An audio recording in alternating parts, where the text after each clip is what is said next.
Okay, so we would go to Virtuemart, and then we would go to shop. You could also have ticked on this shortcut here. It will take you to the same place.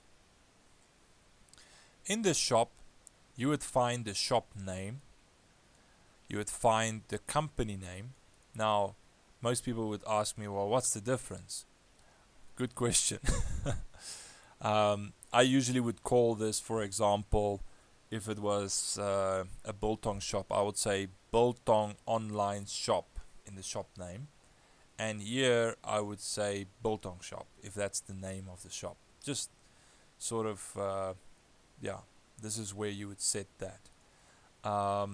You could set a minimum purchase value in your shop of saying, okay, if somebody doesn't buy more than, let's say, 100, we'll still get to currency, but you'd say 100, and that would be the default currency. Now, your default currency in this shop is euro. Now, we, unfortunately, in the most pay gates that I know of, only makes provision for rand. So I would usually have rand selected here, then have all these other currencies unticked, saying that no, we only accept rand. Now, if we were to use PayPal, you will have to add the US here as well, because PayPal works with US dollars, although you might be able to show, okay, let's just, how do I get to this now? United States dollars, there we have it. So you might be able to show your prices as rand. There is a conversion tool that actually keeps the currency up to date. So this rand will be the base, and the US dollar will fluctuate in comparison to this. It's a little bit technical, and so I would suggest that you really clear this with the pay gate that you choose.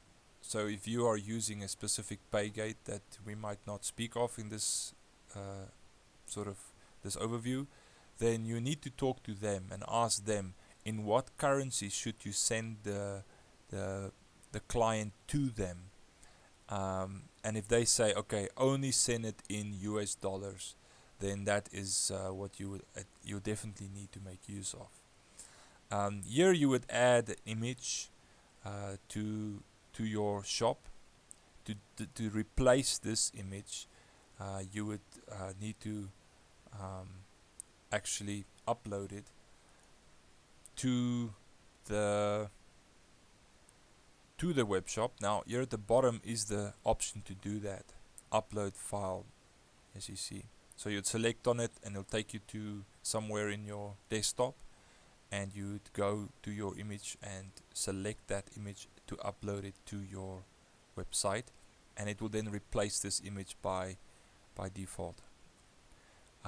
Here at the bottom you have a description.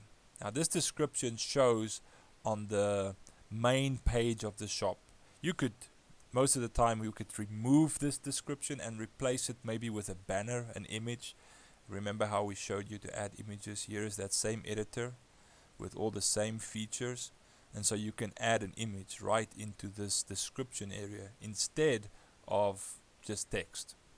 And you can have that image be maybe a product that you intend to sort of push, and then link the image to that product's page, the way we showed you to make links now in previous videos. Now here you need to set the service of the terms of service. Now you could either link the terms of service to an article that you have written by making this just a link, short link, terms of service, and it's a link, simply a link that you can click on, and this link will then direct them to that article. Or you could actually put your terms of service right in here. If you need some help with sort of developing a terms of service, we can assist you with what we would call a default terms of service, which you can then customize for yourself. Just speak to us. Again, also here the legal information usually would be your company's registration and all those numbers and stuff.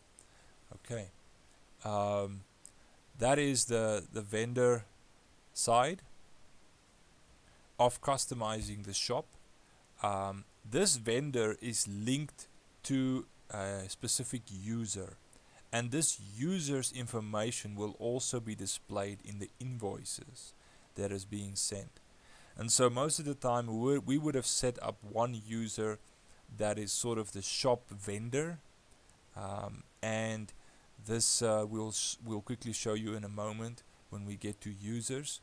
And then that shop vendor's details will be used here.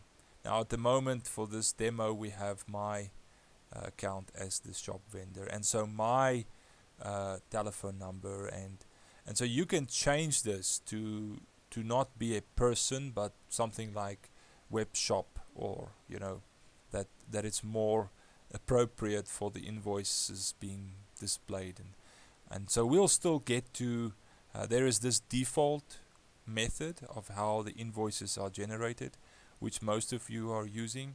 If you would like a more customized way where you have more control on the invoices being produced, just speak with us. We have an add-on that you can make use of for extra fee, and this would then sidestep much of these default settings and make it a little bit more professional.